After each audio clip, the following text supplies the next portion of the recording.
Hello, my name is Ron Eaglin, and I am the president of Morehead State University.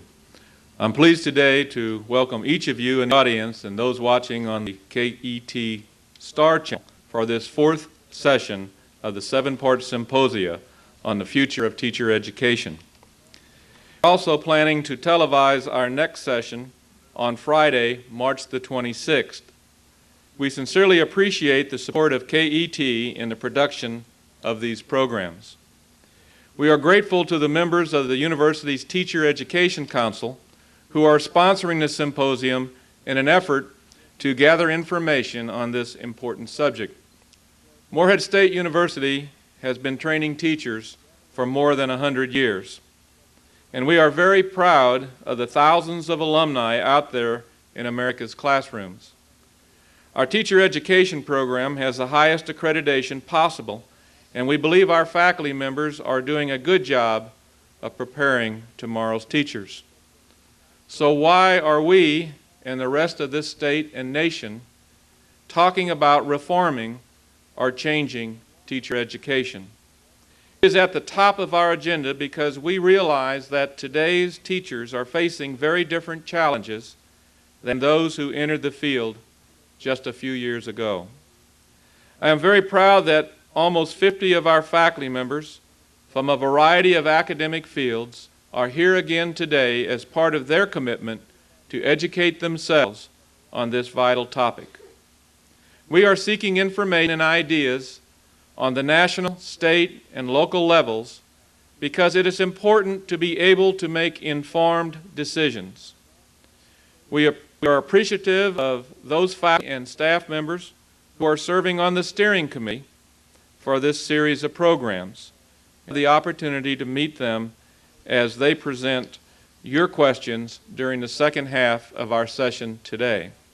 At this time, I am pleased to invite a very special guest to come to the podium and share his views on what aspects of education will be on his agenda as a new congressman. He was elected last fall to represent Kentucky's 4th Congressional District, and we are pleased to have him on campus with us today. He feels at home because he served 23 years on the Board of Regents at Northern Kentucky University. Please join us in greeting U.S. Representative Ken Lucas.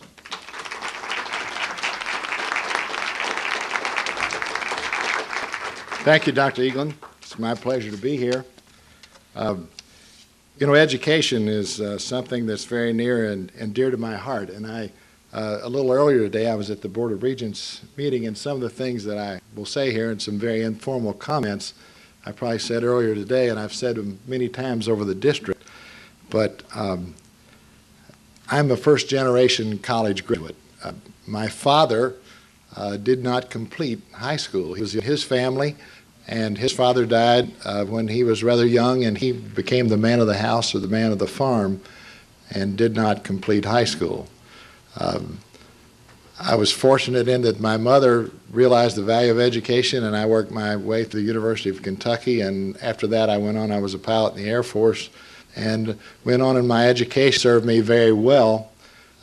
My business as a financial planner, and so I was most fortunate in what she did. I'd like to take a moment to introduce my wife, Mary, today. Mary is a product of the education system of this state as well, and she is a former teacher and nurse as well. We have 5 children, all products of the public school system in this state, and they're all gainfully employed, and we're quite happy about that. My passion is what we can do from the federal level to improve education in any manner possible. The thing that I see when I go around this district, and the thing that I sense, is that, reading, writing, and arithmetic, the basic skills have all been there. But in my judgment, in my humble judgment, I might add, as a layperson, computer literacy and teaching our kids how to manipulate all the information that's out there on this marvelous information highway is the greatest gift that we can give to them after we get past the basics. And the one thing I have found in my travels around the 4th District is that, there are some schools that have pretty decent computer equipment, others that don't have enough. Some are on the internet, some are not. But I've found in quite a few instances that the superintendents and the principals say that our teachers don't know how to teach our children, or they don't know how to teach our other teachers about computer skills. So I guess if there's one curbstone bit of information that I might give to you as really a rank outsider, and what I know about this, you can put on the head of a pin with a dull hatchet, by the way, but is that it seems to me that in educating our teachers, we should put more emphasis on bringing our teachers up to speed with the computer skills so they in turn could pass that along to other teachers who then in turn would pass it to the students. So if there's one bit of information that I have gleaned in my travels is that we need to upgrade that part of our teaching to better prepare our children. Because as I have said, the world is shrinking. Our children are not competing against kids from Tennessee and Ohio and West Virginia. They're competing against the children of the world. And with all the information that's out there, I heard this statistic, and I couldn't give it credibility, but like every 18 months, the information that's available doubles. And by the way, we've spent the day, we were at Round County High School this morning. And there are patches of brilliance there. There were two young men there who had disassembled a computer and put it back together, and they were teaching the teachers about the components of the computers. And I think these young men had really learned this outside the classroom. They learned it at home or from neighbors. One said he had a neighbor.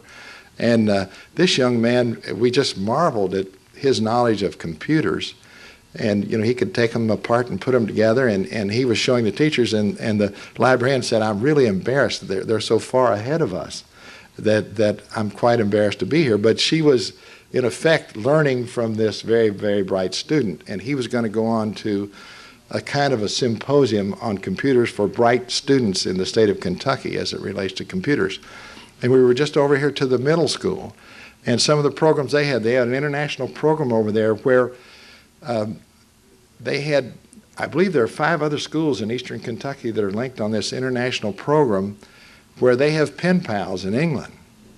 And they're hoping to get a device where they can actually see these pen pals and converse with them back and forth and to learn about the English economy and all the ways of life. What a rich resource. And when you think about the limited tools that our children have and what they could be if they have the proper equipment, because I think the desire is there with these kids. I really do. I mean, I could see that today right here in Moorhead, Kentucky.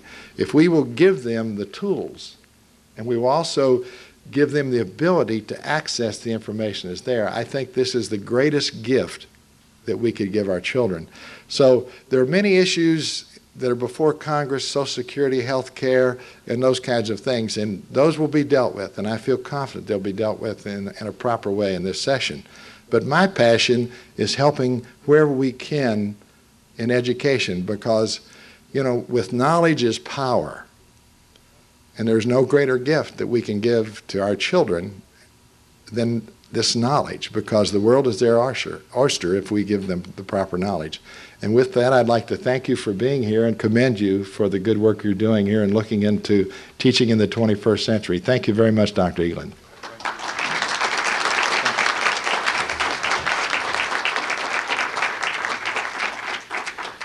Thank you, Congressman Lucas. You just happened to hit on a couple of great programs that we're intimately involved in, so thank you 2 times. At this time, we will resume our regular format by inviting Karen Hammonds, Assistant Professor of Education and Chair of the Teacher Education Council, to introduce our guest presenters. Thank you, President Egeland.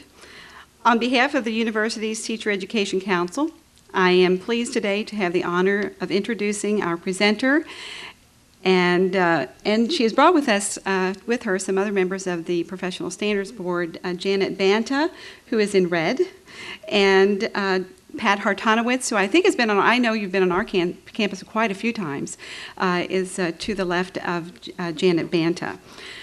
The person I'm introducing is Zella Wells, and she is a full-time assistant superintendent in one of our schools in Johnson County, in one of Moorhead's regional schools. But she is also heavily involved in assessment and licensure committee of the Standards Board and has been a key figure on the board's work on certification and technology work. She is a former teacher, department chair, and coach, as well as an adjunct instructor at Prestonsburg Community College. When do you sleep? Her full-time job, of course, is as assistant at Johnson County, and that I'm sure takes quite a lot of work. She's been a public school educator for 20 years and is among the senior members of the Educational Professional Standards Board, so we're very fortunate to have you on board from our region in that very important position. She holds a bachelor's and master's degree from the University of Kentucky and was among the first to be selected as a distinguished educator in Kentucky. Please join me in welcoming Ms. Zella Wells.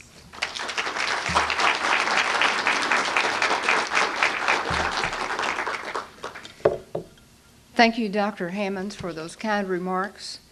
And to our host, President Eaglin, I would like to extend a special commendation to you for the active interest that you have taken in the subject of teacher education and teacher preparation here at Moorhead State. I am, as she said, assistant superintendent in Johnson County, and I have a very vested interest, besides being a member of the Standards Board, and you are one of our 26 institutions that prepare teachers. So naturally, I have the interest in the quality of products that you produce, but we hire them in Johnson County, and so we care a lot about what comes from Moorhead. Actually, today I'm here in place of Susan Lieb, who is our executive secretary, and also one of our other board members she was going to bring with her, Tim Dedman. Both have medical and family problems and some rather compelling reasons not to be here, and regret that they are not here with you today. I think Moorhead has been in the news a lot lately. Besides this series of symposia that you have going on in teacher education, you've kind of grabbed the lead on that and you're out in front. But just recently I read in the newspaper something I found very exciting, had to do with the Center for Regional Analysis and Public Policy that was just awarded to this campus, and I think that has the potential and the capacity to do great things for future leadership and things that happen in Eastern Kentucky. Sorely needed, and I applaud you for your efforts there, and I wish Dave Rudy lots of luck, although he really won't need it. He's very capable. Teacher education and teacher preparation is a very hot topic. It's on the front burner. You pick up the local papers, the Lexington paper, the Courier Journal, and the headlines often relate to issues related to teacher education and how well qualified they are. Right now, today was the first meeting of the Governor's Task Force on Teacher Education, and you've had previous speakers. You had Commissioner Cody, who came and offered his 21-point plan to improve teacher education. And we as a standards board are charged by statute. That's our claim to fame. That's what we do. We worry about the certificated individuals that staff the K-12 classrooms in Kentucky. And I come to you today from the perspective of a board member, a single board member, and just a little background and so you can have the context with some of my comments may be issued. I tend to be a generalist. I have a lot of wide range of interests. I've had a lot of experiences within education, and I tend to be a big picture person. So sometimes I like to step back and take the issue of the moment but frame it within a larger perspective, and on occasion today I will do that. I've brought with me two staff members from the Office of Teacher Education and Certification, and these are the folks, when you ask the specifics of the questions about certification or praxis scores, cut scores, these two will be able to fill those. I deal mostly with the policy end of it as a board member. And one other disclaimer before I get to the work at hand here. At my age, I've been around for a long time. This is my 29th year in public education, and you have a tendency to get opinionated by that time. And what's worse, I've gotten to the stage of my life that I actually express those opinions freely. And so on occasion then I may digress off into my own opinion rather than a board perspective, but I'll warn you when that occurs. So to the business at hand, what I'd like to do is to take just the next few minutes and talk to you about the work of the Education Professional Standards Board, and I'll just probably call it the Standards Board, who we are, and in general, what we do. And then I would like to pinpoint one initiative that we have identified out of 6 as a part of our proactive move for the next 2 or 3 years to improve the quality of teachers in Kentucky. First of all, we are a board with 17 members, and we have a teacher majority representing elementary, middle, and secondary education classroom teachers.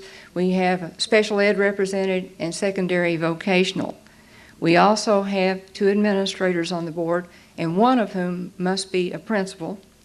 We have 1 local school board member, and we have 3 higher ed folk, and 2 of them are deans of colleges of education, and 1 chief academic officer from one of our private independent colleges and universities.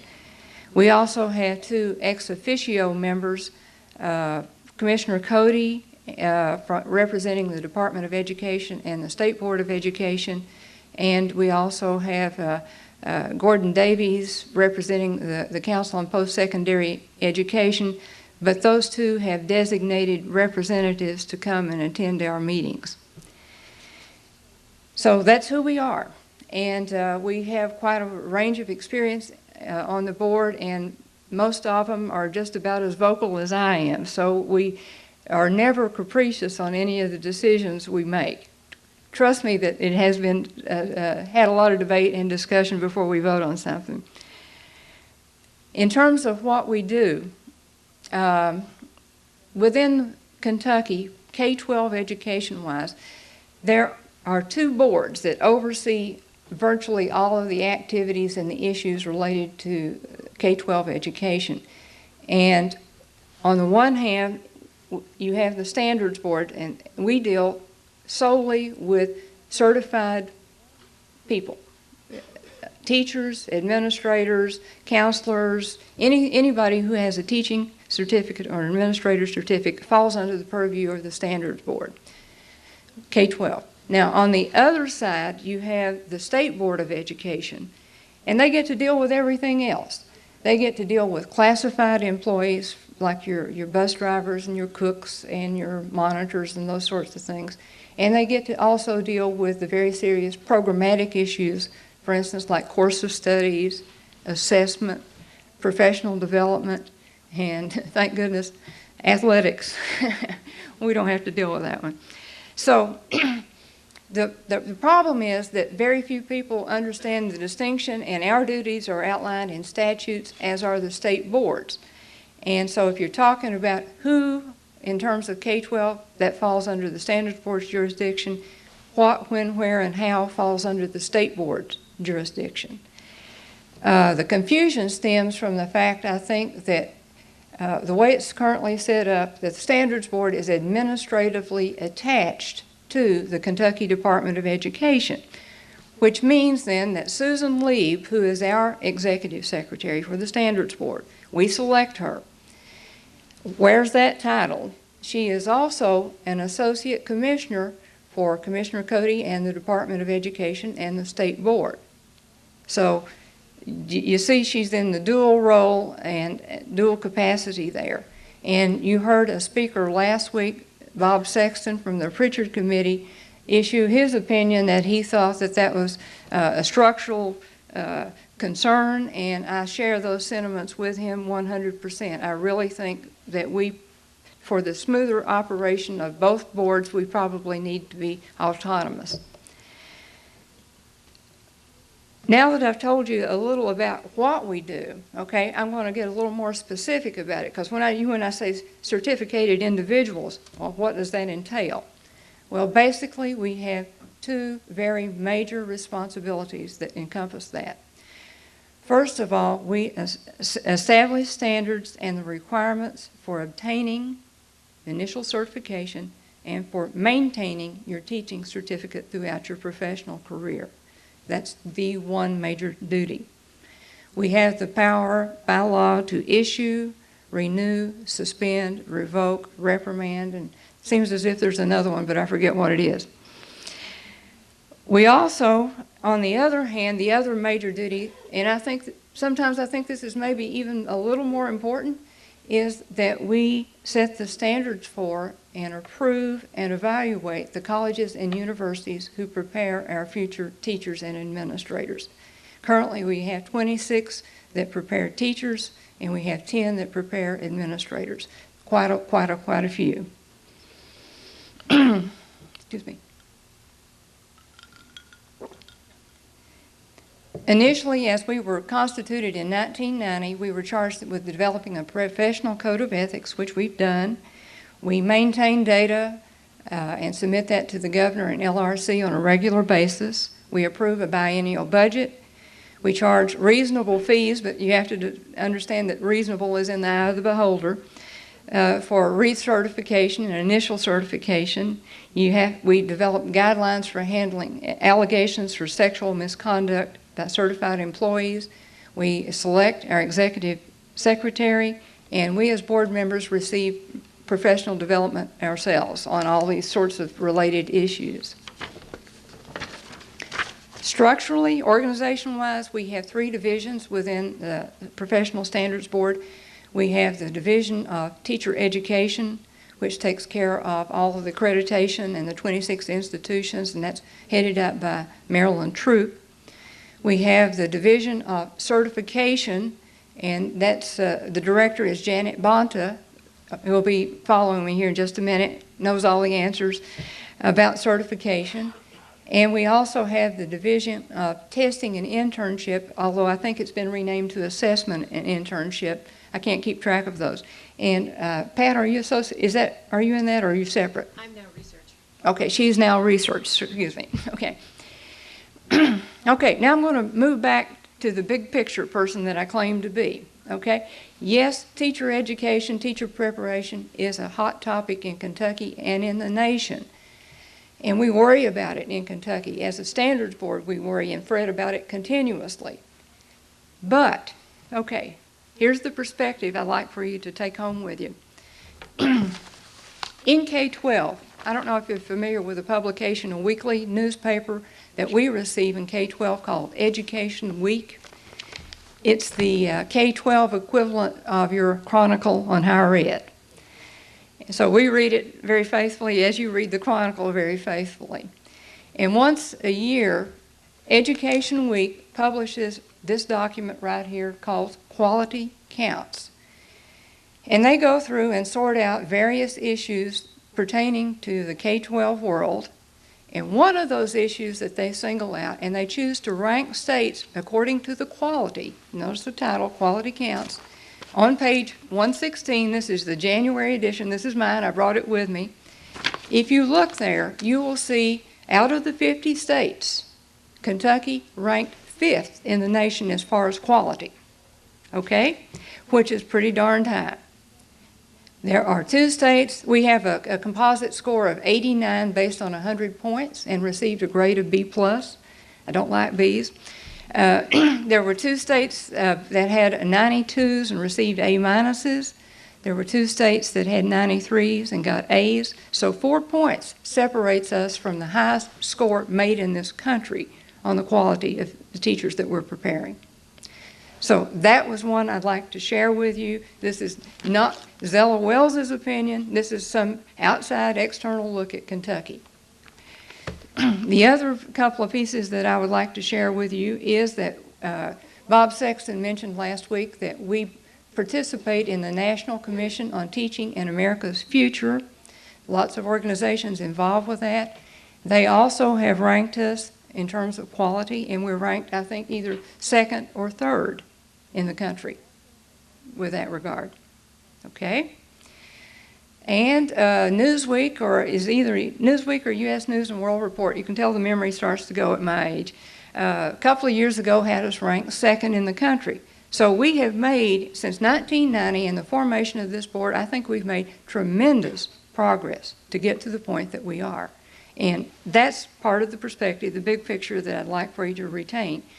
That is not to say that I don't welcome the debate and the interest that is now focused on us, because it's a golden opportunity. The time is right, and we need to seize the moment to move ahead. And that's what I see that President Eagle and Moorhead, you have taken the lead as far as the state's concerned with regard to that. Excuse me, I'm just a little nervous. I want to tell you some of what I consider to be success stories with regard to the Standards Board, and then I'll move into the other end of the spectrum. In addition to our rankings in national data, I think that our beginning teacher internship program and our principal internship program, KTIP and KPIP, are the premier induction model internships in this country. They are unparalleled in terms of what the support and assistance that they give new people starting out in the profession, respective professions. And looking around the room, I know that there are several in this audience who help with that as teacher educators or administrator educators, and for that I thank you. We also have, I think as a success story, established in Kentucky standards of performance for our teachers. We have new teacher standards, experienced teacher standards. We have standards for counselors, for early childhood, and administrator standards, and more are in the works. Another thing that I think we do particularly well is I think that as a profession, as a true profession is defined, I think we police our own ranks well. Initially, when CARA was being formed, I can recall that committees of legislators toured around the state to get input before they drafted the language of CARA. Some skepticism was raised as to whether or not teachers and K-12 people had the wherewithal to be able to take those tough looks at the people in their own profession and, if necessary, eliminate them. I think we do that. Our average caseload of sanctions that we do now per year ranges anywhere from 250 to 300 cases per year. I think we have done a good job also of reducing the number of people teaching in classrooms who are not properly certified, either out of field or on expired or invalid certificates. And Janet will speak to that, I'm sure, in just a moment. I see our diversity on the board as a strength. Your first speaker in the series of symposia was Chancellor Langenberg from Maryland, and he spoke about the continuum of a K-16 perspective on education. If you think about it, the Standards Board has that. We have those voices there every time that we meet, and that's not present on these other boards. So I think, we have the potential to see at a global, as it needs to be, all the way from kindergarten, or primary, I should say, all the way up through grade 16 and probably beyond. The other strength that I see from the Standards Board perspective is our willingness to collaborate and form partnerships. We were one of the first states in this country to work with NCATE in terms of performance-based accreditation. Now, I think the others have kind of jumped on the bandwagon, and it's now becoming, I think, the way NCATE will operate. I mentioned that we belong with the National Commission on Teaching in America's Future. We participate with INTASC, and I can almost tell you what that stands for.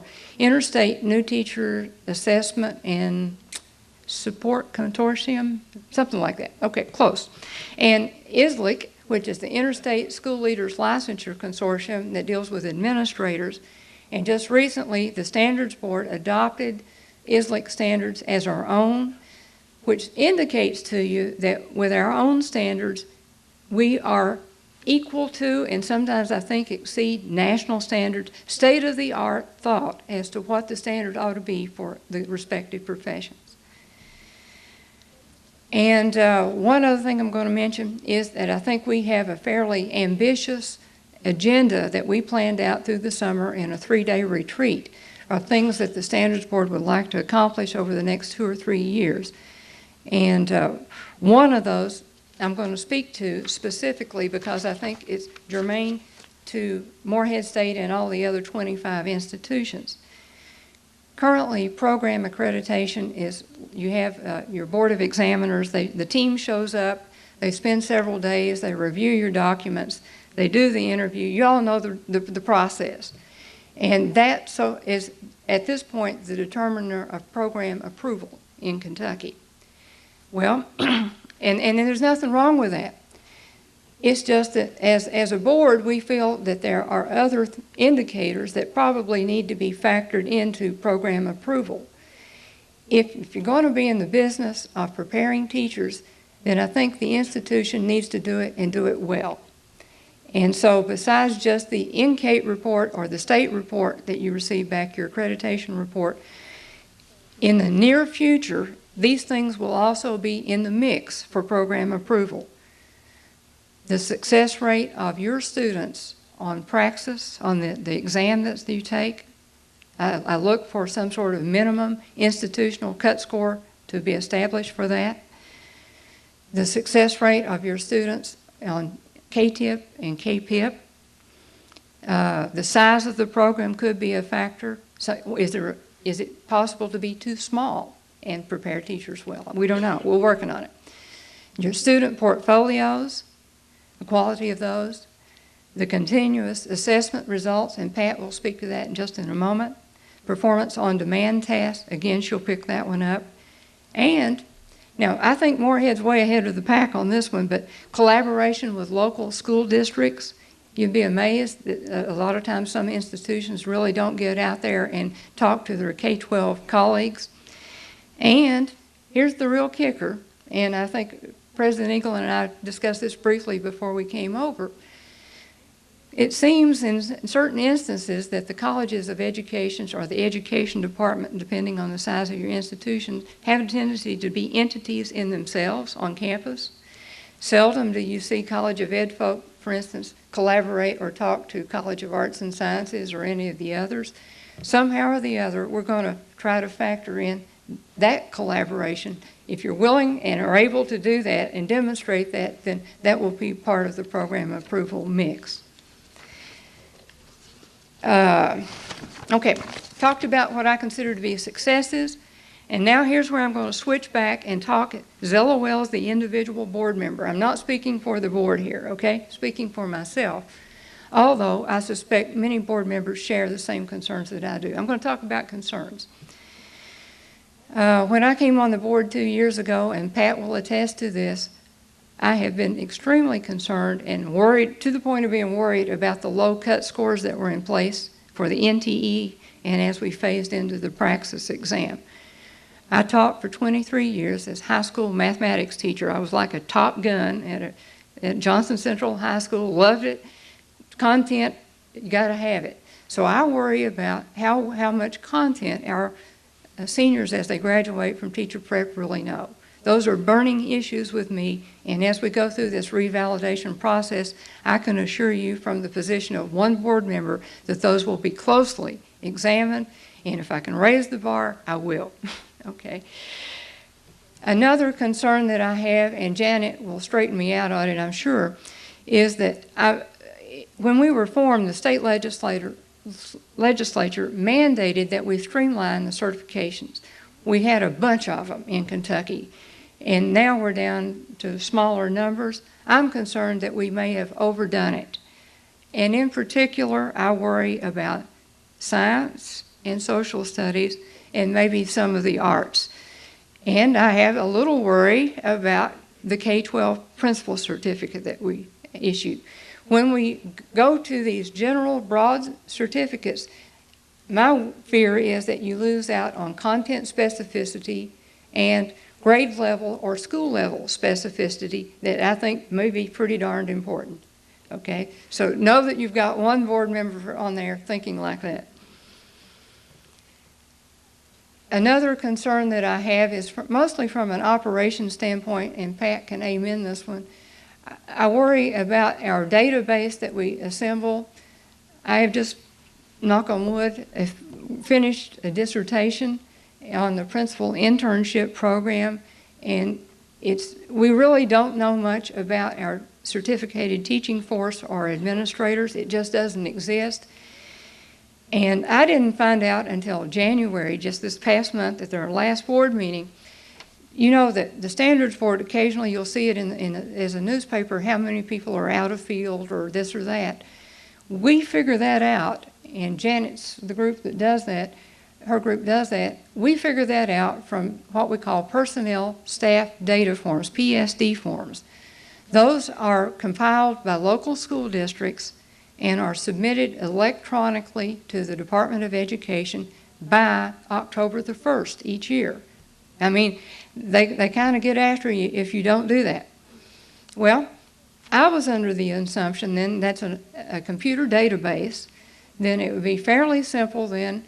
You know what classes are taught from those PSD forms with what teacher, then we simply merge into it what certification those individuals have, match them up by social security number or whatever, and then run a sort or two, and you got your folks out of field, okay, or improperly credentialed for what they're teaching. I didn't know until January that we don't get the access to that computer database. We literally get hard copy on what, 30-some thousand teachers in this state. Now think about that. We have 30 employees within the Standards Board, and not all of them are in Janet's division. She has to share, okay? To sift through that and to come up with the information of who is out of field. Folks, we're in a technological age, information age, and that part of it, we're just not there. We're just woefully lacking. We need hardware and software. We need technological support for computer maintenance. You know, they always go down. And we need more personnel to handle it. And Congressman Lucas was so right on target. The fourth and final concern I have as a board member, major ones, and there's little smaller ones, but I won't go there, is I'm worried about our new teachers and our experienced teachers and their knowledge of technology themselves to use it for instruction. Technology in itself is a tool, just like chalk and erasers and overhead projectors and whatnot. You know, my time, that's what we used. Now it's PowerPoint and other sorts of things. We need help there. And so what the Standards Board had its first reading in January, we are going to move to make that an additional new teacher standard, in addition to the 8 we currently have, to put the emphasis and focus on that. That forces it back into accreditation, okay, because it will become part of the program review. We'll also make it a standard for experienced teachers, because we got a zillion of us out there that still need to be up to speed on it because we work with it every day, or should. And so that will be one of the part of the new initiatives that we have. For your information, and at the break time, I have included all 6 of the initiatives, and I'm not going to go into the other 5. There's handouts in the back. I also ran copies of the 2 pages out of Ed Week so you can see how we stack up against the other states. Now, I'm going to say 2 caveats before I turn this over to Janet. First of all, the quality of teachers in Kentucky is extremely important. It's our future in terms of how we educate our young. As this emphasis is focused on teacher education from the Governor's Task Force, from the Pritchard Committee, and we should be thankful in Kentucky for a group like the Pritchard Committee. Seldom do you find states that have a citizens advocacy group for education as that group has been and consistently been for the last decade or longer. So we should be grateful for them. We should avoid turf wars. as the dialogue develops, the issue is too big, and we need to just talk together collaboratively, not worry if it's a standards board originated thought or a state board originated thought or a legislator thought it up. But if it works to improve the quality of teachers in Kentucky, then let's go with it. The other caveat is that preparing good teachers is not an easy thing. Those of you in this audience, I'm preaching to the choir, you know that. Let's resist the temptation to oversimplify and find one thing to focus in on as the cause for the problem. It's a complex issue, and complex issues take complex solutions for the most part. Let's avoid the one-dimensional solution. Let's think about this over the long haul and what gets us there. And I appreciate your attention, and at this point, I'm going to turn this over to Janet Bonta, who is our Division Director for Certification. Janet has been a state employee for 32 years and has dealt directly with certification for 25. She is, I won't say our oldest person in certification, I'll say the most senior experienced person in certification. So at this time, Janet Bonta.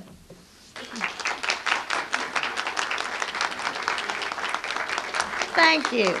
I think I'm affectionately known, I hope, as the historian of certification is the way they call me, I think. I'm going to talk this afternoon about the way the Standards Board affects the Division of Certification. When as a result of CARA, when the Standards Board was established in 1990, one of its responsibilities was to mandate and streamline the credential system to allow greater flexibility in staffing the local school districts while maintaining at the same time the standards for teacher competency. The board gave priority to this mandate and began a long and arduous task to satisfy this mandate. Regulations were revised to discontinue standard teaching certificates like the school business administrator. The proposed streamlining reduced the number of certificates from 95 to 35. Currently, there are 53 and 5 endorsement programs. This increase is a result of the new alternative teacher preparation programs that I will talk about later. The board also adopted a regulation to provide that the approved programs of preparation should be in keeping with the new teacher standards and based on teacher performance. This regulation, affectionately known in our office as 670, became effective January 1, 1998, when the approved teacher preparation programs became performance-based and not designated by majors and minors. An example of like a multidisciplinary program would be the social studies, where the new secondary certification for social studies will prepare candidates for teaching history, economics, sociology, geography, political science, anthropology, and psychology. Prior to this time, these were all separate certificates and separate disciplines. So when we streamlined those, they were all put into one certification. So the colleges consequently had to gear up design their programs to prepare candidates to accommodate this and to manage the tasks identified in the new teacher standards. The 1996 General Assembly mandated the Standards Board to revise statutes and regulations relating to alternative certification programs. Standards were developed for continuing education relating to maintaining a certificate and approved professional development as provided in House Bill 305. This alternative route will allow teachers to obtain either a Rank 2 or a Rank 1 salary classification based on their professional development plan, which they submit to the Office of Eileen Whaley in the Division of Assessment and Internship. House Bill 305 also was the reason the statute was revised, relating to the ranking of qualifications to provide for continuing education for teachers who have met the requirements for Rank 2 and have obtained certification from the National Board for Professional Teaching Standards. Kentucky last year participated in, and is again this year participating in, the National Board Subsidy Program, whereby teacher candidates may be given $1,000 of the $2,000 fee toward the National Board certification. Last year, Kentucky was allotted $28,000, and we had 26 persons that we sent their applications to the National Board to try for that certification. This year, Kentucky has been allotted $33,000, and we have opted to use about $3,000 of that for retakes. In other words, someone that has taken some of the exercises and not passed all of them can retake up to 2 exercises. So we've allotted that many, and so the rest of that money, the $30,000, will be given to 30 teachers as a part of their subsidy to apply for the National Board certification. It's a very rigorous program. However, Kentucky teachers that do accomplish this receive a rank 1 salary classification. It is the board's goal to have to align the experience standards with that of the National Board and work toward having at least one National Board certified person in every school. That's a pretty big goal. Other alternative routes to certification include like the local district option, the college faculty option. That was House Bill 194 in the 94 General Assembly said that someone that was a college faculty person that had a master's or a doctorate degree in an academic subject area could, and had 5 years of teaching experience in that particular subject, could apply for this college faculty certification that allowed them to go to the secondary level and teach. We've had several applications for that. These persons do an internship, however. They don't just, we just don't give them a certificate. We give them a statement of eligibility, which allows them to go out and secure employment in the area for which they are prepared. Some of the other are the adjunct instructor, the Troops to Teachers program. We've had funding for that we thought was going to wind down. However, we understand we're going to be refunded again for military personnel that come out of, that retire from one of the military branches and work through that program to gain teacher certification. We have the exceptional work experience option. That's a bill that Senator David Karam sponsored, whereby someone must be first offered certification, offered employment in a school district, and then they can document what their exceptional work experience is, and there's a committee set up by the Standards Board that reviews these applications every other month when they meet. To date, we have issued 10 certifications through that route. Most of them have been like physical science, math, biological science, chemistry, business, maybe a chemist or something, communication disorders, technology. We've even had a business and music. But the Education Professional Standards Board was created to give exclusive attention to the approval of college and university programs that train teachers and to the certification of teachers. And every member of that board takes seriously their role and continues to meet the challenge set forth in their charge. Thank you. Now, I would like to introduce Pat Hartanowitz.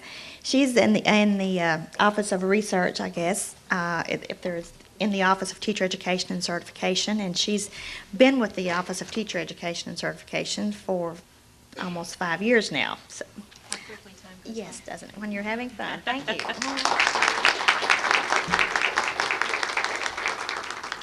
Thank you, President England and faculty of Moorhead, and I particularly like to extend my thanks to those of you from Moorhead who welcomed me so warmly this afternoon. President England, you may not know, but I have a very close working relationship with a number of your faculty who are here today. They have worked with me in the development of the on-demand task, and if I have seen a number of you. Would you just raise your hand so the President can see who you are? These people have put in countless numbers of hours on the weekends, in the evenings, to write, score, and develop the on-demand tasks in this state. And they have a wonderful job, and I want you to know the wonderful resource that you have here in your faculty, both in the College of Education as well in the Arts and Sciences.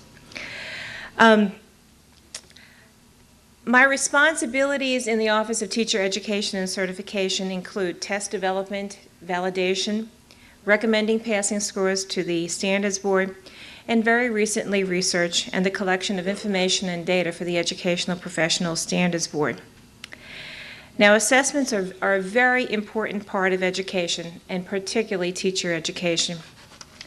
For many years, it was a taboo to state that assessments drive curriculum. Now, we all knew it was true, but it never really received approbation. I was startled when I read in an article last year by Linda Darling Hammond that assessment does drive curriculum and that this is not necessarily a bad thing. As in most circumstances, anything taken to excess results in misuse. The phrase assessment drives the curriculum was usually interpreted as teachers teaching to the test, or more precisely, only teaching what is on the test. And that caused a tremendous amount of fear in parents whose students were being given those tests. However, I think we all agree that when assessments measure important knowledge and proficiencies, then students should have expectations that they will be taught the information needed to pass. Current teacher preparation in this state employs a host of different types of test formats. Initial acceptance requires a test of basic skills that measures verbal, mathematics, and a writing component. Now, this has been changed to be prior to admission into the teacher preparation program. It used to be an exit requirement. It seemed the Standards Board realized that it's better to test these skills prior to entry into a teacher preparation program. In addition to this, we have students beginning the development of their portfolios with their acceptance of the program, and they collect artifacts throughout their preparation that demonstrate their efficiency and proficiency in understanding the 8 new teacher standards. A student in a teacher preparation program makes their first acquaintance with performance assessment during their student teaching. Now, I have one joke, and it has to deal with performance assessment, so I think I should tell you now. There was, because you've heard 3 of us, I think maybe you deserve a joke at this point. There was a minister who was noted for his preaching, and a cab driver who had the unfortunate experience of dying at the same time. And as they reached the pearly gates, the gatekeeper assessed them and said the cab driver was immediately admitted into the pearly gates. And then he said to the minister, "We're going to have to talk about this." And the minister said, "I gave my whole life to preaching the word, and I'm not going to be accepted, and you've accepted a New York City cab driver?" And the gatekeeper said, "Well, when you preached, they slept. When the cab driver drove, they prayed. This is a performance event." So you better sit up and pay attention to performance assessment. Now, in addition to the student assessment that takes place during their student teaching, they are also given subject assessments at the end of their teaching preparation that measure content knowledge. And the ultimate performance assessment is the team evaluation of a teacher during their 1-year internship. Establishing appropriate assessments at strategic points in the preparation program of a teacher has been a developing and continuing process. This didn't happen overnight. The Kentucky Department of Education initially adopted exit tests as a requirement for certification during the 1980s.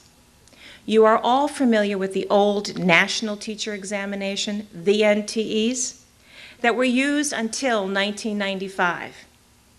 The criteria for initial certification at that time was a completion of the core battery, which was the communication skills test, the general knowledge test, the professional skills test, and an NTE assessment.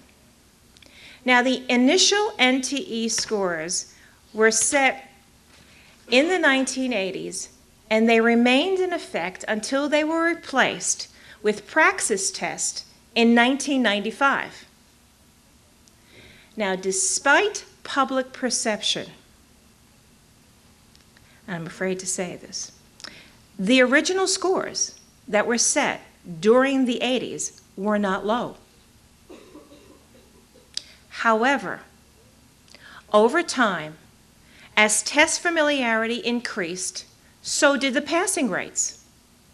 And as a result, by the 90s, the national percentiles that corresponded with Kentucky's passing scores were very low, and Kentucky was viewed as having low standards for teacher examinations.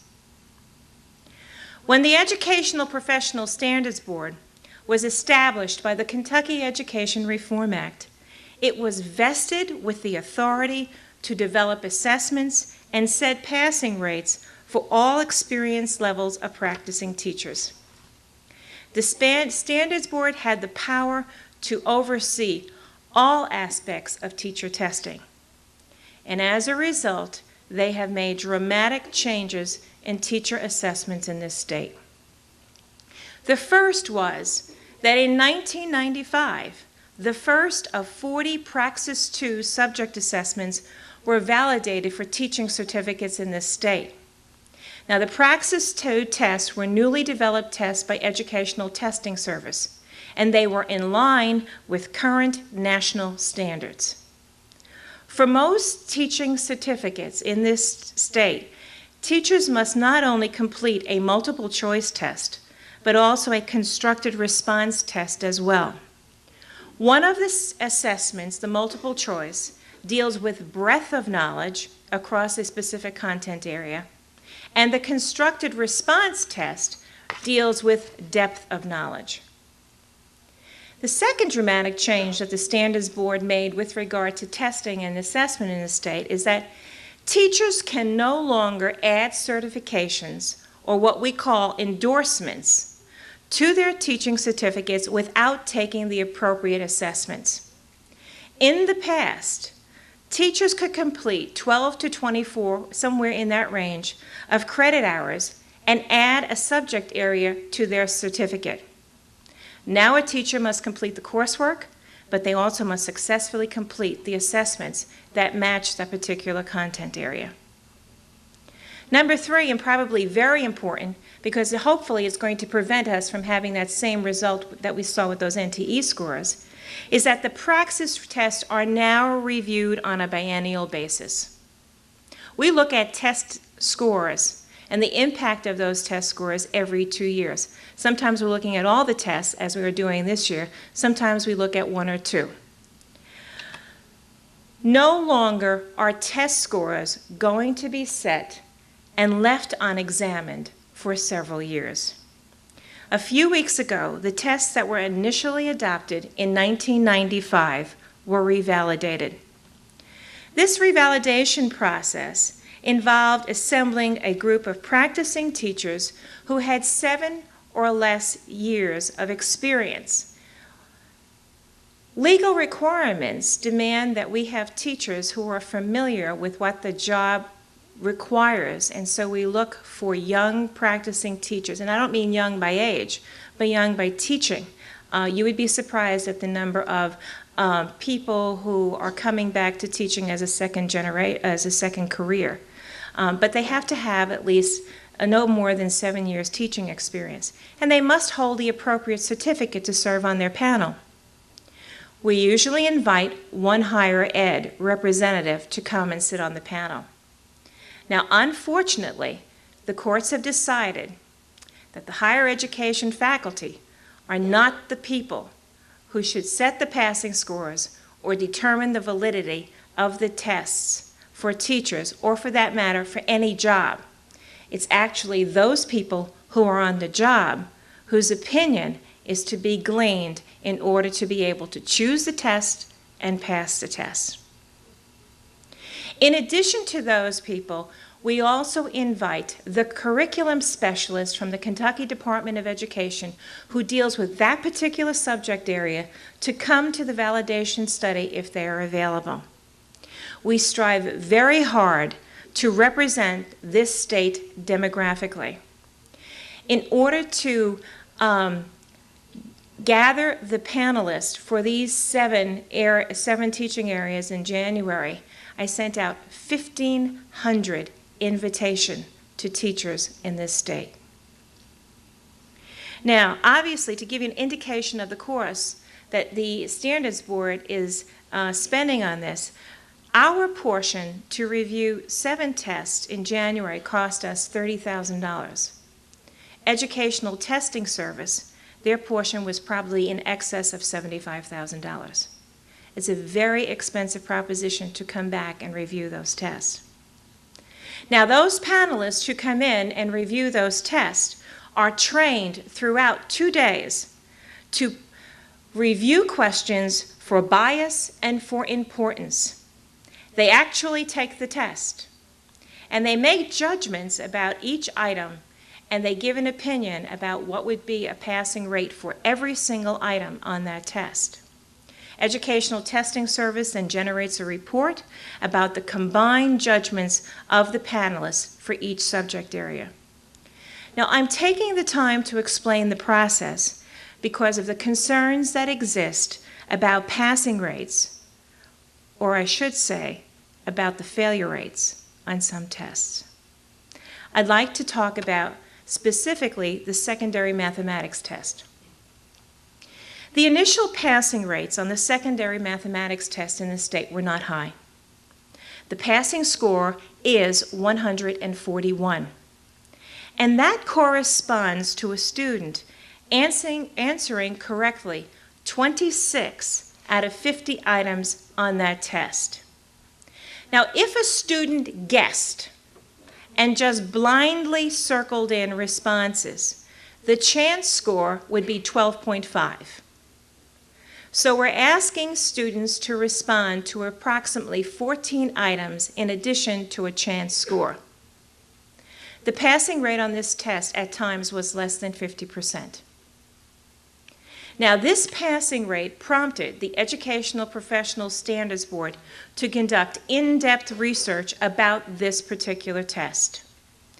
The initial question was, did this test actually measure knowledge that teachers needed? We asked Educational Testing Service to determine if the information on the test actually correlated with the core content for assessment.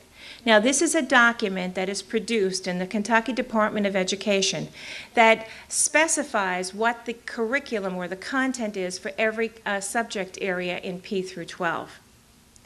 Now, when Educational Testing Service submitted their report to me, I in turn had the curriculum specialist in the department review their report. And they agreed with the analysis by Educational Testing Service that, in fact, the test was in alignment with the core content for assessment. The second thing that we did was we invited the test developer for the mathematics test from Educational Testing Service to come to this state and to meet with mathematics professors from all the teaching preparation programs, and we allowed higher education faculty the opportunity to review items and to ask questions of the test developer. At the end of the day that they spent with the test developer, the faculty supported the choice of the test. We even arranged for one of the Standards Board's members who teaches math at one of the colleges to take the math test. And he found the test to be valid. Then what was the problem? Well, we conducted an in-depth study of the transcripts of the math students who took the math test. We found that there were applicants who were not even in math teacher preparation programs who signed up to take the test. We had early childhood specialists taking the test, social studies majors taking the test, and it was a real eye-opener. Now, I don't understand why people would want to expend the money to go take the test, but they did. Obviously, they were unsuccessful. In analyzing the transcripts of the applicants, it was also noted that many math majors actually were starting their math preparation program with a series of courses that were lower than Calculus 1. Now, a typical math major begins their college career with calculus. It was not unusual for us to find students who started programs with several introductory mathematics courses. Introduction to College Mathematics, Introduction to Probability, Introduction to Geometry. Now, there is absolutely nothing wrong in correcting deficiencies. We support that wholeheartedly. However, in our study, we found that students did not necessarily take enough upper-level courses to complement all of those introductory level courses. What we found is that for every credit, not course, but every credit, lower than calculus, a student's score on the math praxis test decreased by 2.08 points. For every additional credit with calculus and above, their scores increased by 0.74 points. What does this mean? It means that they need 3 credits of higher level mathematics to compensate for 1 credit of an introductory level course. Now, I want you to understand that the number of credits that students had on their transcript that were introductory level ranged anywhere between 3 and 15. Let's just assume we pick 6 as a typical number of introductory level credits. That would mean that a student needs to take 18 credits of higher level math courses in order to compensate for that score variation. I might mention that we did not include pre-calculus as an introductory level course. If we had done so, we fear that the statistics would have been even worse. Now, another factor that we found when we did the analysis of the transcripts was that students transfer frequently. The idea that a student starts at a school in freshman year and remains there for 4 years has gone by the wayside. We also found that there is a negative correlation between the number of colleges a student attends and whether they pass this particular test. Now, there are 2 possible explanations. One is that academically poor students transfer more, or transferring diminishes the quality of the preparation of the student. We tend to think that it may be some of both. We haven't had any time or way to be able to investigate that question. Now, the Standards Board is dealing with these issues.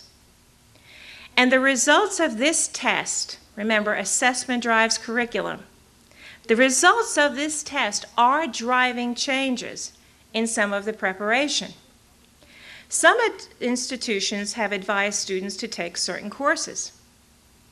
Others have established preparation courses for this particular test. In almost every institution, it has increased the communication between the arts and sciences and the College of Education. To reiterate what Chancellor Lagenberg said, it does take an entire university or college to produce a quality teacher, and the dialogue has begun. The Standards Board will shortly be establishing minimum passing rates for teacher preparation institutions, and these passing rates are going to be part of the accreditation process.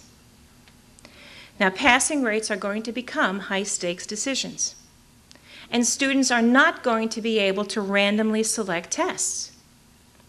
The Standards Board is working with Educational Testing Service to establish a step in the registration process that verifies academic preparation. Other professional tests, the bar exam, the MCATs, the nursing exams, requires academic verification before a student can register to take that test. And it seems to be a reasonable step to include this in the registration for praxis tests. The Standards Board is also changing testing requirements for principals. Starting October 1st, to receive a certification as principal, an applicant will have to successfully complete the 6-hour School Leaders Licensure Assessment. It is a rather rigorous examination of case studies. And in addition, they will have to complete the Kentucky Specialty Test of Instructional and Administrative Practice. This is a test that deals with Kentucky law and Kentucky practices. And if the applicant has less than 2 years of successful experience as a principal in another state, the applicant will have to successfully complete a 1-year internship. All of the above assessments that I have been talking about are high-stakes summative assessments. However, on the horizon, I think there is a more serious effort to actually use assessments as instructional tools and as formative assessments. You have all been asked to develop here at Moorhead, as well as in the other 25 teaching preparation institutions, continuous assessment plans.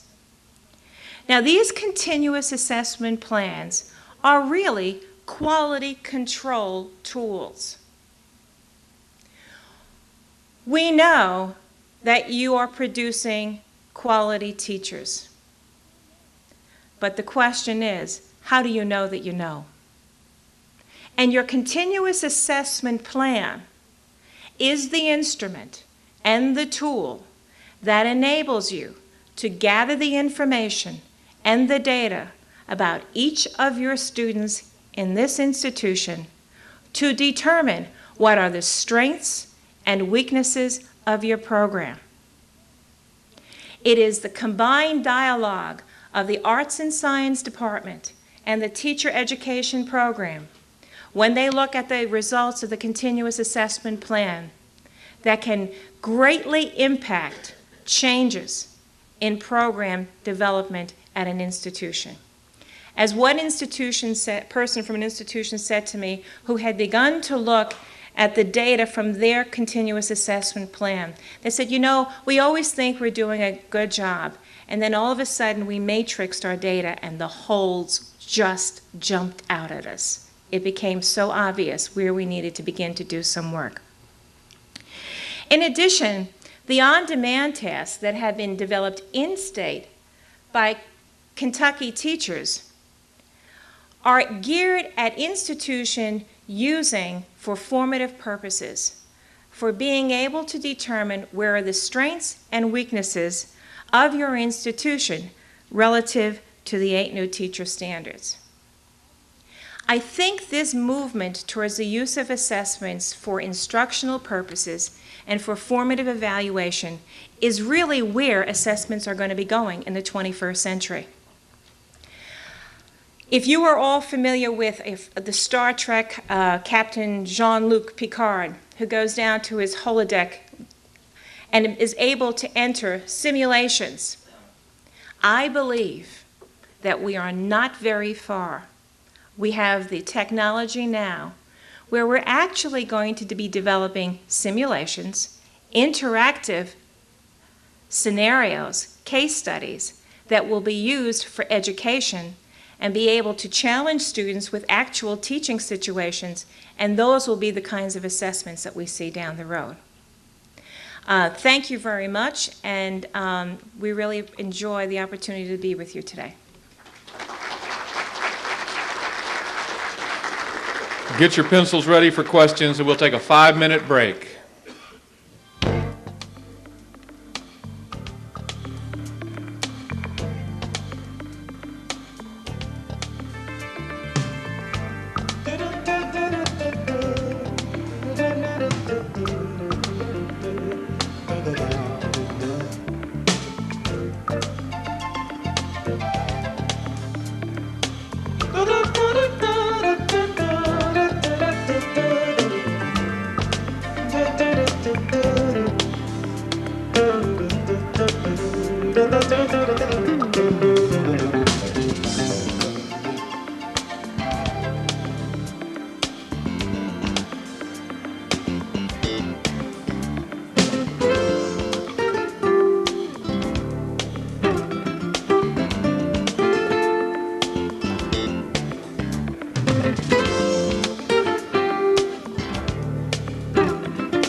Welcome back, everyone, and thank the three presenters for a wonderful presentation of a lot of information, and I know there's a lot of excitement out there of wanting to ask questions of these very learned persons about this topic.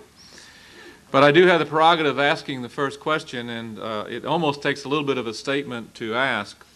Very pleased that the item analyses and all the other sorts of things are being done to make sure that there's a valid measure in these various subject areas in terms of producing valid tests to look at what the content knowledge of our futures teachers need to have.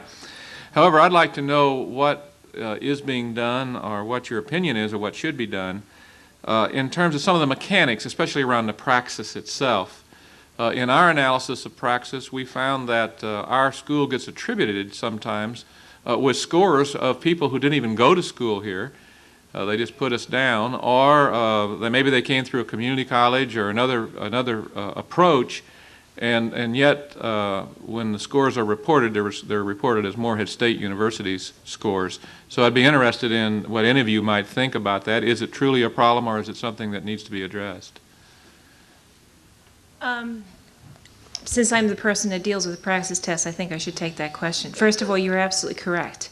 Most of the information that and the statistics that come for the praxis test come as a result of the registration forms that the student completes. And that is self-report data. And as a result of that, the number of errors that are in that particular document are substantive.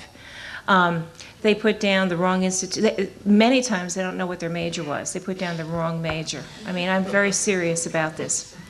However, putting that aside, even if Kentucky were not going to be setting passing rates, there is definitely some movement in the Congress to set passing rates for teaching preparation institutions. And so when that happens, we can no longer continue to laugh about how we complete those registration forms. This is now going to be a high-stakes decision. So a subcommittee of the Standards Board has been meeting to discuss these issues. One of the things that we're doing is we are going to be meeting with Educational Testing Service. One of the things that we're thinking is first of all, an institution should really have the opportunity to be able to validate whether a student is a member of their university and should be taking the appropriate test. For someone like Morehead, and this may be, we may want some feedback from you, is we're thinking that the dean or the dean's designee, the person probably in the testing center, may be the person that has to sign off on tests and actually send the tests into Educational Testing Service in order to be able to document that the person is in fact taking the right test. First of all, taking the right test, the test for which they have been prepared for, and in fact that Morehead is going to get a score report. I automatically get a score report for anybody that takes the test in Kentucky. But in order for Moorhead to get a score report, the student has to identify your school. Many times they don't put down your institution, and as a result of that, you're not getting a score report for them. So are you correct about, is this a complicated issue? Yes, it is extremely complicated. Are we dealing with it? Yes, we are dealing with it. In fact, we are the only state that is dealing with this issue right now. And I had a discussion with the head of research at Educational Testing Service this morning, and he is working with the National Committee to set up guidelines for how we are going to be setting up passing rates. For example, you raised an important issue. Who owns what student? And for how long do you own this student? If you have a very poor student who happens to be failing a test, they can take a test forever. And do you own that student for the rest of their lives while they're trying to take this test? Because there is no limit to the number of times that you can take a praxis test. Well, we're trying to set up some guidelines as to who owns who for what test. Obviously, if you enter a graduate school program, and you're going to be taking the education courses, it's your undergraduate program that really owns you for your subject area. It gets a little bit, if you have a student that comes to your university and is here for 4 years, obviously you own them, they're yours.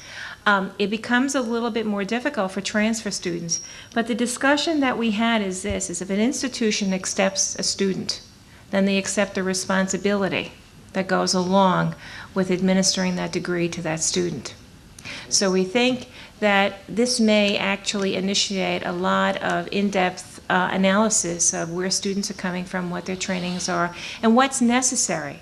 It may not be. I mean, there are schools who have mission statements that involve open enrollment, and it just may be that you may have to opt to do other programs for students who are coming in from different institutions. But yes, it is a very difficult question. Thank you. I think it's probably an understatement that the question I'm going to ask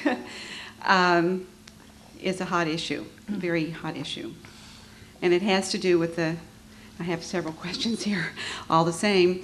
It has to do with the new certification terminology, classifications. This one, they say it's for you, Zella. You mentioned... Great. So these are fired to you. I'm sure anyone could answer them, but specifically I feel that you can answer this.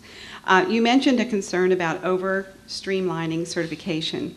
Is one of your areas of concern the blending of English, journalism, and speech and theater? Why or why not? There's another one dealing with science. There's another one dealing with social studies. There's another one, and it goes on and on. Very, very much concern here at Moorhead State University about the issue of generic certification. In response to your question, yes, to about all of those. Mathematics is my background, and so my depth of knowledge is greater there, and I have a minor in chemistry, so that's why I pick up on science issues faster. But the one with respect to English and art, what were the categories there? Science. No, the journalism, communication. English is the humanities area.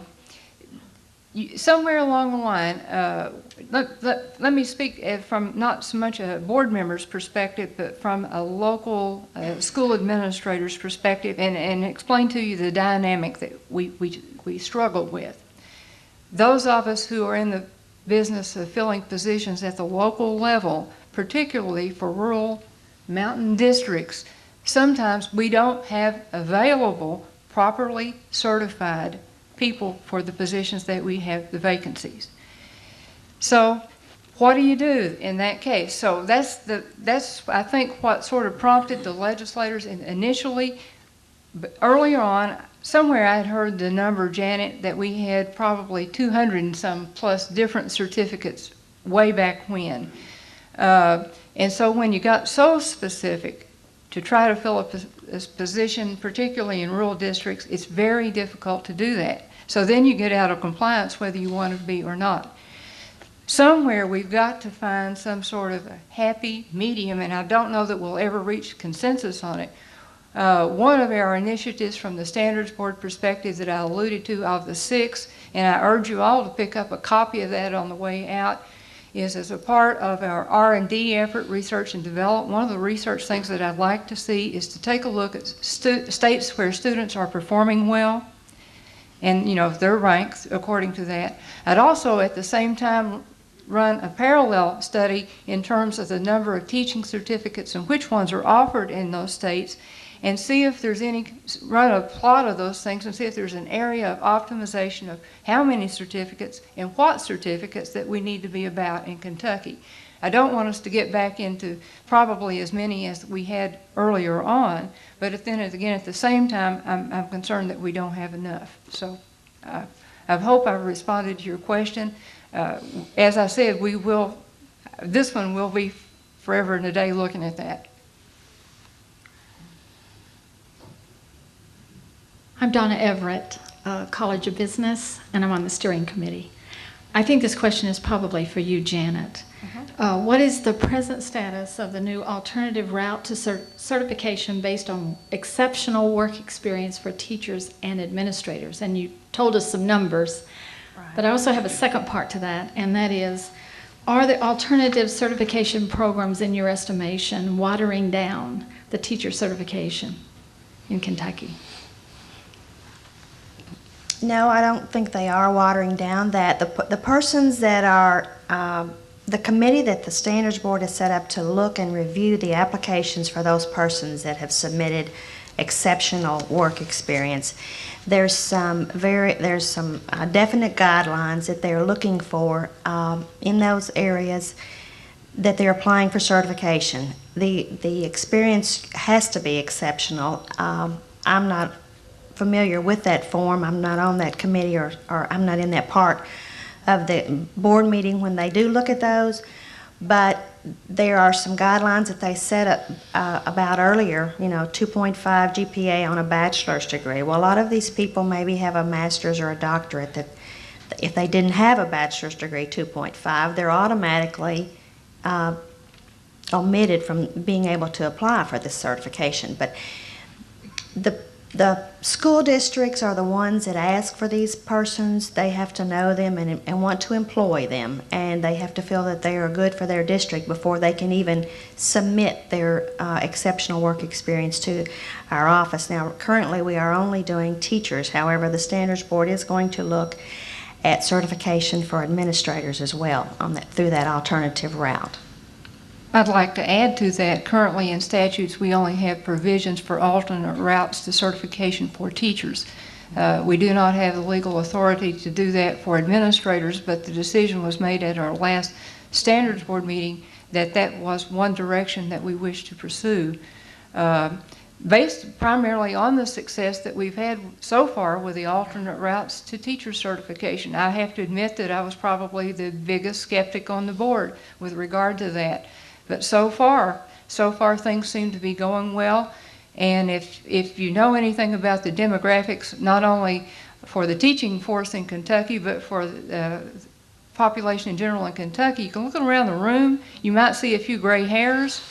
Many of us have many years of experience, and somehow, somewhere, we're going to have additional teachers to replace those of us who may retire. So I don't think that it's an avenue that we can afford to exclude at this point from consideration.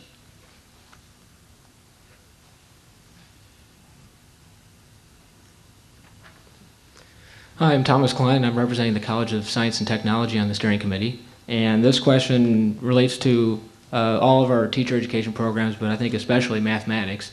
And that is, if each of you were to advise a single institution's attempt to review its teacher education preparation policies, processes, and practices, what advice would you give, and how might the Education Professional Standards Board be used as a resource for this?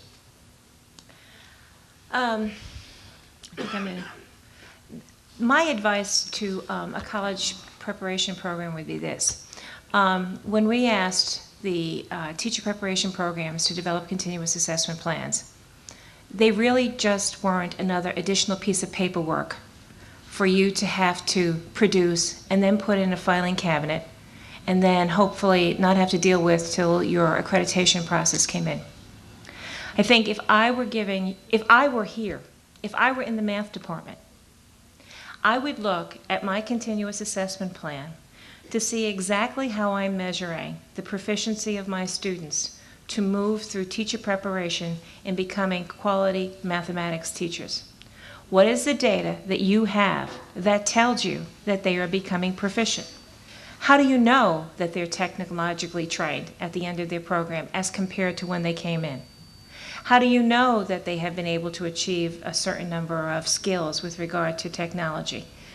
It's not enough today to be able to say we know that we're producing quality teachers. You have to be able to be making informed decisions about how you change your programs. And so the math program, the mathematics teachers, need to look at their program as it relates to teacher preparation and work with the teacher preparation program to help them. And if you both work together at those quality indicators, at those pieces of data, you will definitely be able to improve your program, regardless of what program it is. But if you look at those continuous assessment plans as just this year's new thing, as this thing that we just collect and we put away, I don't think it's going to serve its purpose. It also will allow you to do something else. It will allow you to be able to begin to individualize instruction for your students. And the other thing is portfolios. We haven't mandated portfolios, but we gave you guidelines for using portfolios.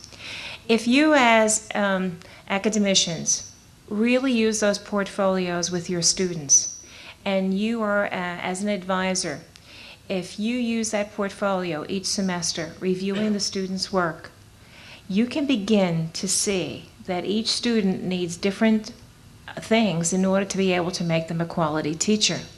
And what you can do is build on their strengths, and you can ameliorate their deficiencies. But you'll begin to gather some information about it's just not another seat in a classroom, but you'll begin to know these people individually.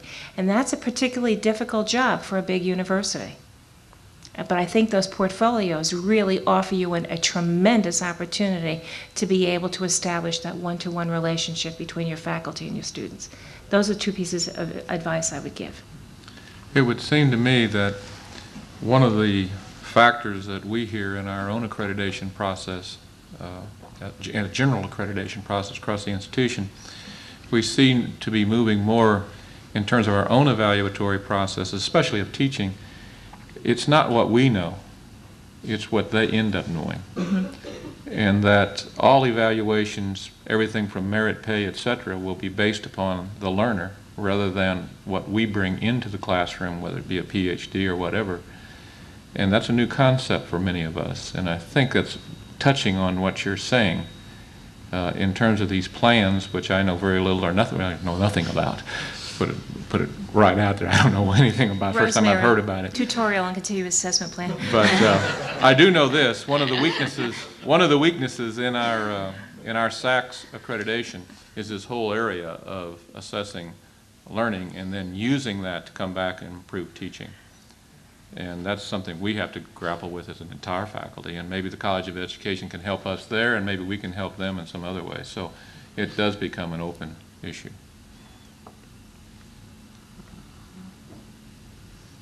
Hi, I'm Stephanie Fiala. I'm the steering committee at College of Humanities. And my question is, there is increasing concern about the dearth of both special education and minority teachers. What steps are the board taking to address these specific needs? The special education teachers, for several years, we've had a probationary certification, and that's someone who has at least 9 hours of special education credit can go on a probationary certification whereby they earn 6 hours annually until they finish the full program, but they can begin teaching in a special education classroom while they are working on their program.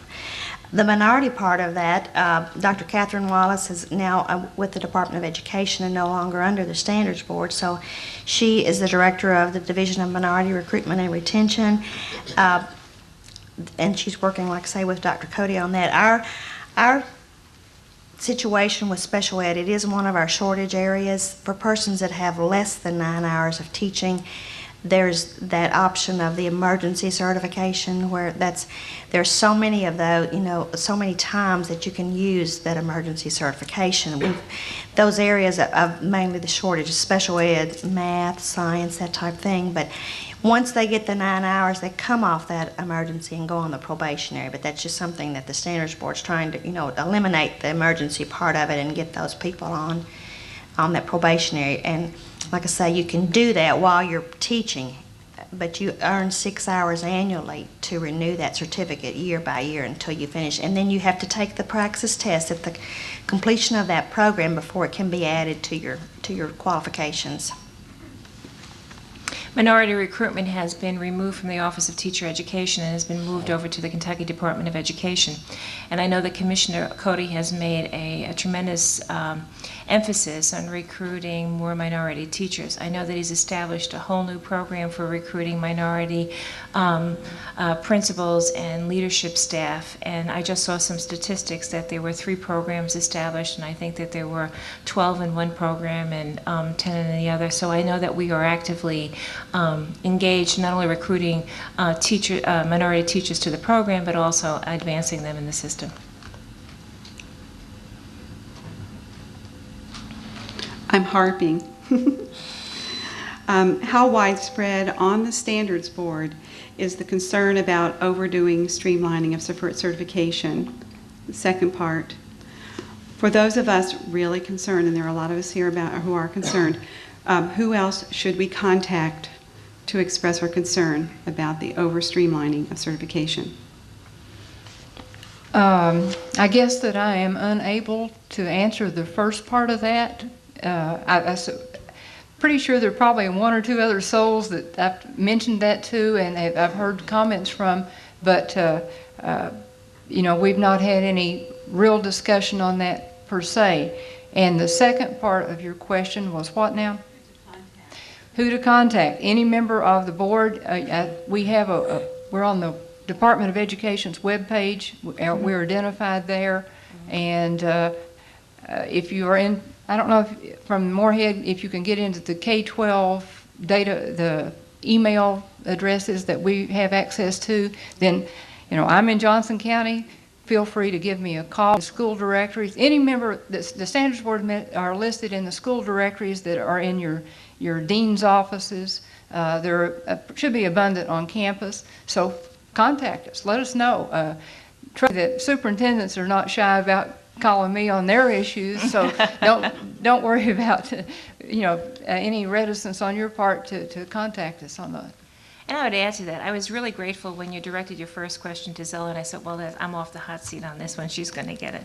But I really need to talk to you a little bit about the statistics regarding, let's say, for example, the physics test and that physical science certificate. I knew that this was going to come up as a hot issue, so I decided to do a little bit of homework and look some data up before I came here. I looked through all of the teachers in this state who are currently teaching physics in this state. Okay, because there's a high failure rate on that physics test. And there's a great concern about the fact that somehow we are not having a physics certificate and we don't have a chemistry certificate. What we now have is a physical science certificate. And for those of you who don't know, a student has the option of being able to choose whether they take the physics test or the chemistry test, but then they are absolutely required to take a second test, which is a general science test, which has a certain percentage of it of both chemistry, physics, as well as astronomy and earth science and life sciences as well. Now, in my other life, before I went into testing and measurement, I was a chemist. I hear and I understand your concerns. I taught chemistry on the high school level, but I also taught it at the college level. And I understand the depth of knowledge that you need in order to be able to teach those sciences. But here are the facts. If the teachers who are teaching physics, who have the number of years eligible for retirement, retire today, we will lose about 51 teachers. Now, we have only had 51 candidates in the last 3 years take the physics test. Out of that 51 candidates, we only had approximately, I think if my numbers are right, 19 or 20 pass the test. The simple truth is we don't have enough of a population to be awarding a physics certificate. When I pulled the transcripts out yesterday, and actually 2 days ago, and I started to look at them, I took a handful of various years of experience. I looked at the backgrounds of the teachers, these handful of certificates in the last 10 years. I had one physics major there, and they have been trained as physics minors and as physical science certificates for the last 10 years. Nobody declared it. The testing and the certificate is not the cause of the problem. It is the result of the problem. The problem is that we don't have an adequate pool of qualified teachers prepared to teach physics and chemistry in this state. And I really would like to challenge my cohorts in chemistry and physics to meet with me and your science groups, and let's come up with some new ideas, because changing the certificate is not going to eliminate the problem. We've got to come up with some new ideas.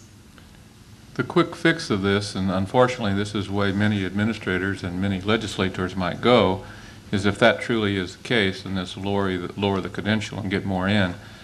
And that's certainly one way to handle it, but I don't know what type of education that you'll get. I think the long range is that, and I could ask this question, you are the gatekeepers really to new teachers coming in. We at this institution, even though it is not a popular notion, realize that the marketplace drives what we pay. And it would seem to me that if you want people in science, in math, in physics, and chemistry, and you cannot find them to teach in the schools because they are competing with other jobs, you may have to go up 40 or 50% in your beginning salaries for these people to be able to work with you. I wholeheartedly support what you're saying. We have to become reasonable about the requirements that it takes in order to fulfill certain of these jobs. And obviously, I'm in the Department of Education and I'm on a different pay scale than I was in the classroom. I'm embarrassed to tell you what I was paid when I left your positions as a professor at a college. I mean, I can't even tell you how low it was. People make choices based upon finances and social environment and a lot of decisions. And we're going to have to address the fact that if we want people who are competent in skills that are very difficult to acquire, then we're going to have to really remunerate them for the effort that they've put out to acquire those skills. And I'd like to add that brings emphasis to my last caveat. It's a complex problem. When teacher compensation, adequate compensation, we have to somehow make teaching an attractive profession so that people will want to come into it, so that we have the pool of chemistry and physics teachers. And right now, the State Board of Education is in the works. They're going to have a pilot, I don't know, professional compensation plan, I think is the correct title for it in Oldham County. I don't know if it started this year or will be in the works for this next year. That's on the board. One of the things whenever CARA was implemented, if you'll remember back in 1990, to bring forth all of the initiatives that CARA is very a systemic reform that we brought about, one of the pieces that has never rolled out has been the professional compensation plan. And I think the State Board tried to do that earlier, 2 or 3 years back. It fell by the wayside, and as I understand it, there's renewed effort to pursue that because it blends in with the problem that we're talking about right here. And so back to the complex issues and complex solutions, and I think we've got to look at different aspects of it, and I would amen President Eagleton's comment. We absolutely want to shy away with lowering the standards just to get more bodies in the classrooms. That's not the approach that I care to take, for one. Well, you took my question right away from me. Yes.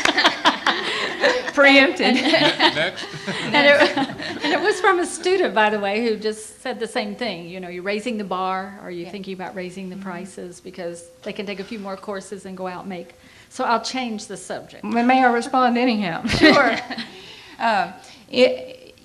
those of us on the board, we know that if you do raise the bar, then in a sense that may knock some people out of consideration for a teaching certificate.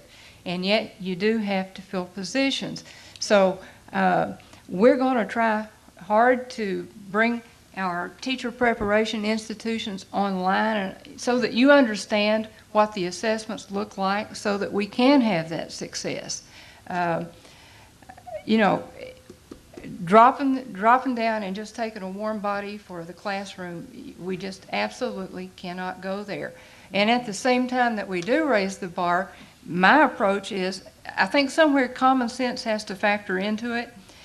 I know that there are advocates in this state that say, okay, let's raise the cut scores and make them the highest in the country. You know, and we could do that. That would be a lofty goal.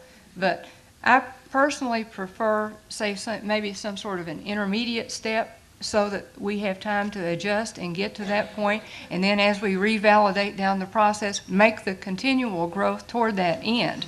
In K-12, you know, we're in the midst of reform. Nobody said that it had to be done in 2 years. We expected 20-some years, and it's probably going to take longer than that. So I don't think that we're going to solve this problem overnight. The analogy is the very same in terms of what we face in terms of who we admit into the programs. If our attitude is that we raise our notion of what a person has to bring with them to get into these programs, we are going to leapfrog over most young people from eastern Kentucky because they do not score as well, and that's probably what we would gravitate toward doing. So I would hope that the standards boards, and when statistics go out, that one looks at a mission of an institution, because we have to be realistic on the number of people that we save in the process and do go on to become good students and et cetera. So it's a problem that not only faces you all in terms of entry in. We could jump to quick fixes and say, yes, we can have great pass rates, but we'll eliminate 50% of the population. And I don't know if that is a solution that would go well in the state nor with this institution.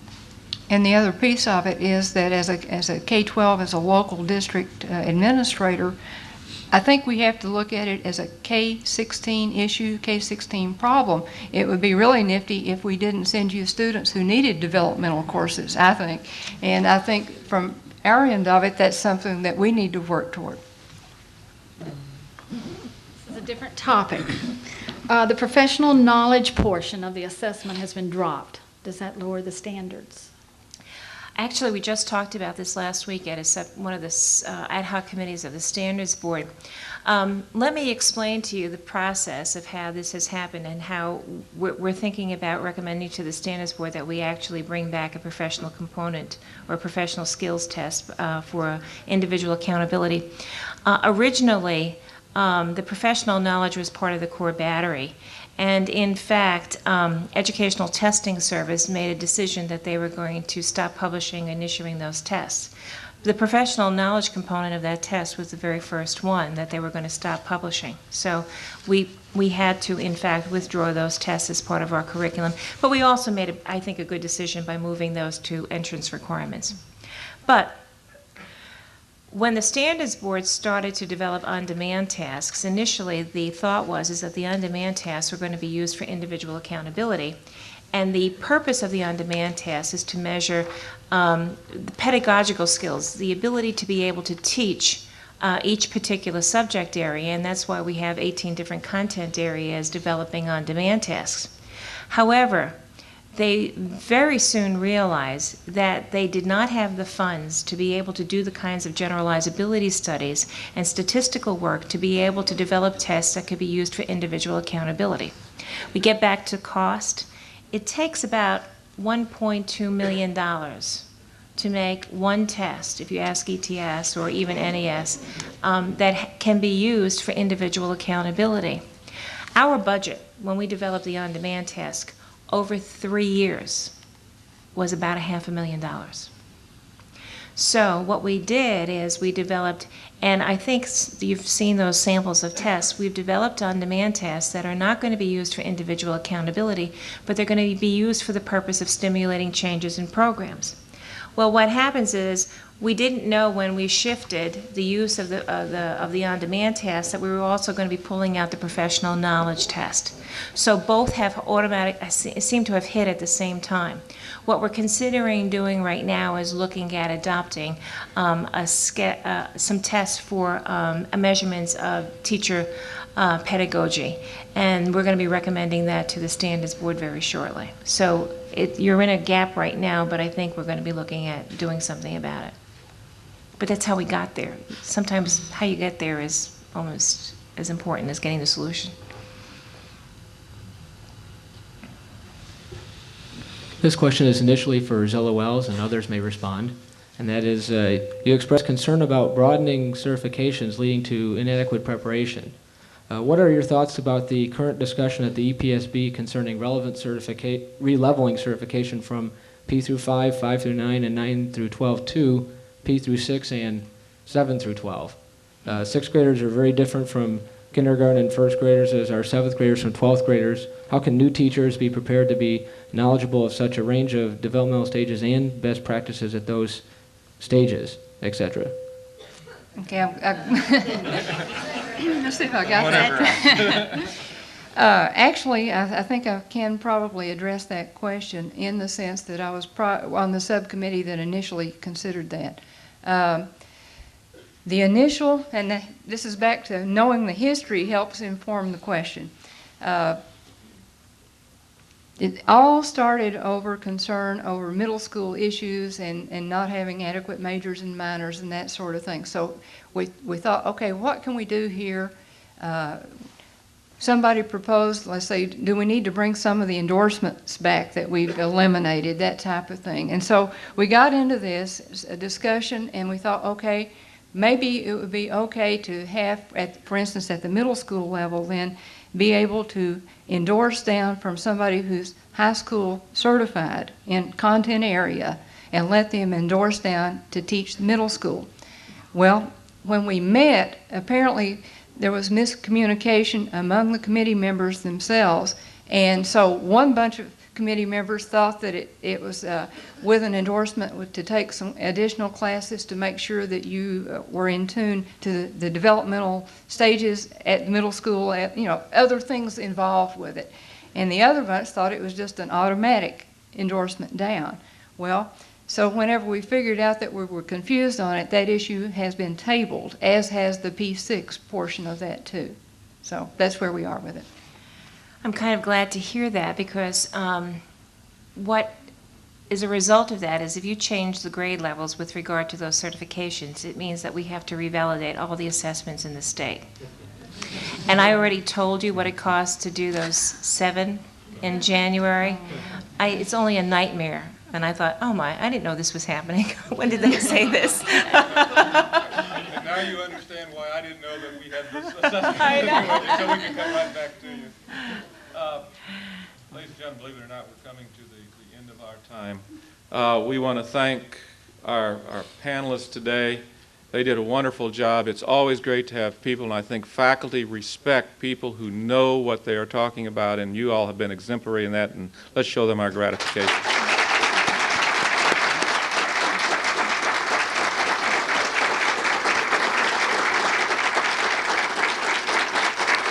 We invite everyone to come back Friday, March the 26th. That's 1 month from today, and we'll have some warmer weather, hopefully. And at the same time, that time when staff members of the state's major newspapers will be our presenters, and we have an opportunity to hear what they have learned from their study and what they think about this issue. I bid you good evening from Morehead State University.